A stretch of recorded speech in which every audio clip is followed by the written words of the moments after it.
Hi friends. போன வீடியோவில் ஏபிஆரோட case சம்மந்தமாக டிபார்ட்மெண்ட்டுக்கு நம்ம எப்படி ஆர்டிஐ பண்ணணும் அப்படின்ற பற்றி பார்த்தோம். இந்த வீடியோவில் நெக்ஸ்ட்டாக எப்படி ஃபர்ஸ்ட் அப்பீல் பண்ணுறது அப்படின்ற பற்றி பார்ப்போம். அதுக்கு முதல்ல லேப்டாப்பில் மைக்ரோசாஃப்ட் வேர்டு அப்படி இல்லைன்னா நோட்பேட் எடுத்துக்கோங்க. அதில் டைட்டில் என்ன கொடுக்கணும் அப்படின்னா, டைட்டில் வந்து தகவல் அறியும் உரிமை சட்டம் 2005 பிரிவு 19(1) கீழ் முதல் மேல்முறையீட்டு மனுன்னு கொடுங்க. அனுப்புனரில் பேசிக்காக உங்கள் detail name, address, mail ID, அப்போ மொபைல் நம்பர் கொடுத்துக்கோங்க. பெறுநரில் மேல்முறையீட்டு அலுவலர், செய்தி மக்கள் தொடர்புத்துறை, தலைமைச் செயலகம், நாமக்கல் கவிஞர் மாளிகை, சென்னைன்னு கொடுத்துக்கோங்க. பொருளில் 19(1) கீழ் முதல் மேல்முறையீடு அப்படின்னு கொடுங்க. அது கீழேயே நம்ம என்னைக்கு தகவல் கோரி விண்ணப்பம் செஞ்சோம் அப்படின்ற டேட் கொடுத்துக்கோங்க. அப்புறம் மதிப்பிற்குரிய ஐயா, நான் தகவல் கோரி பொது தகவல் அதிகாரிக்கு விண்ணப்ப நம்பரை கொடுத்துக்கோங்க. அப்புறம் செய்த நாள், டேட்டை கொடுங்க. இதுவரைக்கும் தகவல் கொடுக்கல, ஆகையால் தகவலை வழங்க தாங்கள் நடவடிக்கை எடுக்குமாறு கேட்டுக்கொள்கிறேன் கொடுத்துட்டு, கீழே முக்கியமாக 2005 பிரிவு 7(6) படி இலவசமாக வழங்கும்படி கேட்டுக்கொள்கிறேன் அப்படின்னு கொடுத்துக்கோங்க. அது கீழே டேட் கொடுத்துக்கோங்க. அப்புறம் தகவல் உண்மை இல்லைன்னு போட்டு உங்கள் நேம் கொடுத்துக்கோங்க. இதை அப்படியே காப்பி பண்ணிக்கோங்க. இப்போ வெப்சைட்டில் போய் எப்படி அப்பீல் பண்ணுறது அப்படின்னு பற்றி பார்ப்போம். கூகுள் போய்ட்டு ஆர்டிஐன் தமிழ்நாடு ஆர்டிஐன்னு அடிங்க.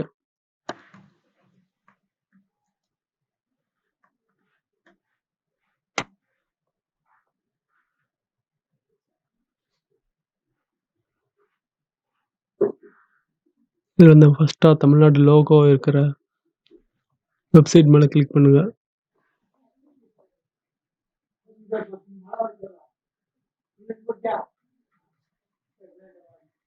பாப்பப் கேன்சல் பண்ணிடுங்க. இதில் மேலே சப்மிட் ஃபர்ஸ்ட் அப்பீல் இருக்கும். முதல் முறையீட்டை சமர்ப்பிக்க இதில் கொடுத்துக்கோங்க.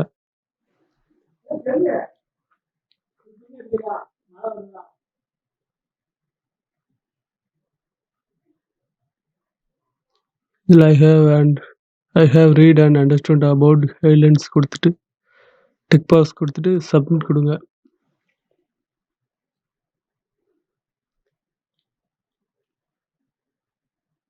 இதில் நம்ம ரிஜிஸ்ட்ரேஷன் நம்பர் கேட்கும்.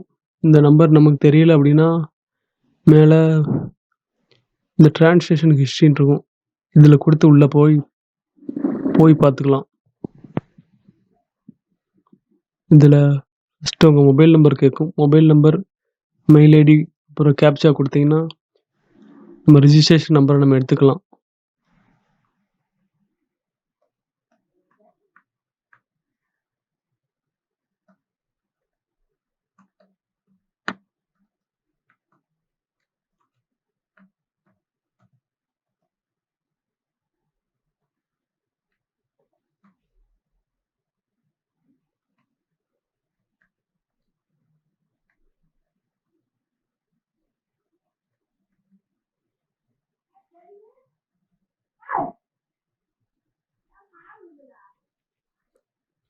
இதில் நம்ம பண்ண ஆர்டிஐயோட ரிஜிஸ்ட்ரேஷன் நம்பர் எல்லாம் இதுலேயே இருக்கும்.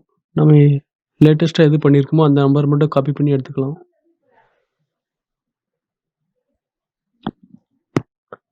இப்போ ஃபர்ஸ்ட் அப்பீல் கொடுத்துக்கலாம்.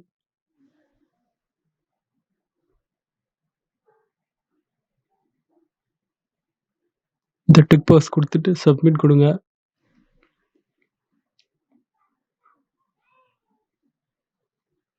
இப்போ ரிஜிஸ்ட்ரேஷன் நம்பரில் நம்ம காப்பி பண்ணியிருக்க நம்பரை பேஸ்ட் பண்ணிக்கலாம். அப்புறம் நம்ம மெயில் ஐடி கேட்கும்.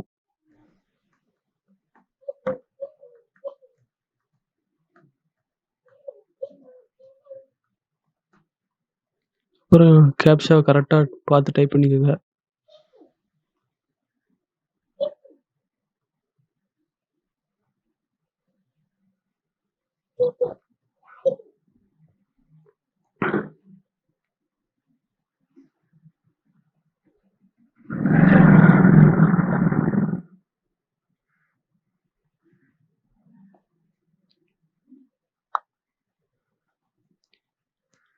இதுதான் நம்ம பேஜ் வந்துட்டு இதில் தான் நம்ம அப்பீல் பண்ண முடியும்.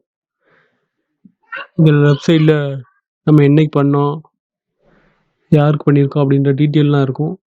ரைட் சைட் பார்த்தீங்கன்னா எப்படி இந்த கிரவுண்ட் ஃபார் அப்பீல் எதுக்காக அப்பீல் பண்ணுறீங்க அப்படின்னு கேட்டிருப்பாங்க. இதில் no response within the time limit அப்படின்ற கொடுத்துக்கோங்க. அப்புறம் ஆர்டிஐ அப்ளிகேஷனை இதில் பேஸ்ட் பண்ணணும். நம்ம டைப் பண்ணி வச்சுருக்கதை இதில் எடுத்து இதில் பேஸ்ட் பண்ணிக்கலாம். நம்ம டைப் பண்ணி வச்சுருக்கிறது இதில் பேஸ்ட் பண்ணியாச்சு. கீழே வந்தீங்கன்னா இது சம்மந்தமாக வேறு ஏதாவது பிடிஎஃப் இருந்தாலும் இதில் அட்டாச் பண்ணிக்கலாம். ஆனால் நம்மகிட்ட எதுவும் இல்லை. கீழே வந்தீங்கன்னா கேப்ஷா கேட்டிருக்கும். இந்த கேப்ஷா கரெக்டாக பார்த்து டைப் பண்ணிக்கோங்க.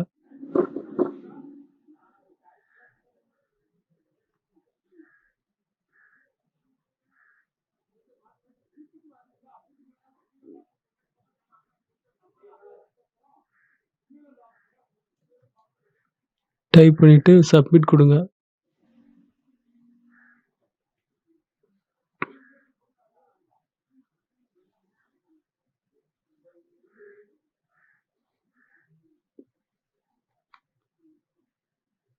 அவ்வளோதான்.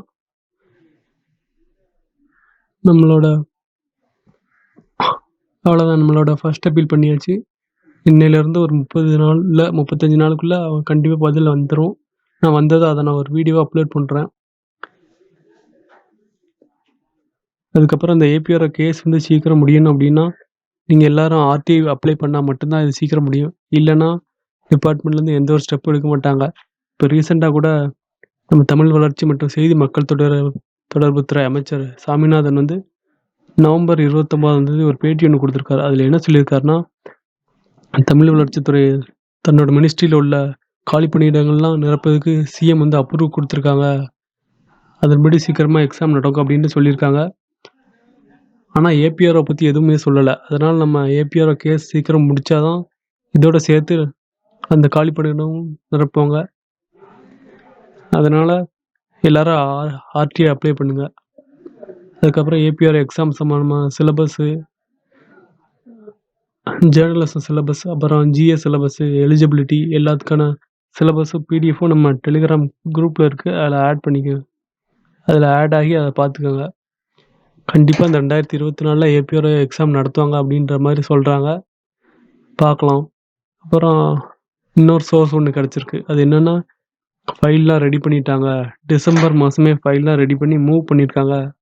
ஆனால் அது அப்ரூவ் வந்து எப்படி எலெக்ஷன் முடிஞ்சதுக்கப்புறம் அந்த ஃபைல்லாம் அப்ரூவ் ஆகி இந்த வருஷம் எண்டில் தான் ஏபிஆர் எக்ஸாம் நடக்கும் அப்படின்ற மாதிரி சொல்கிறாங்க. அதனால் எல்லாம் ப்ரிப்பேர் ஆகிக்கோங்க. அப்புறம் கேஸ் முடிஞ்ச உடனே இந்த செலெக்ஷன் ப்ராசஸ் வந்து ரொம்ப ஃபாஸ்ட்டாக இருக்கும் அப்படின்ற மாதிரி சொல்கிறாங்க. அவ்வளோதான். தேங்க்யூ.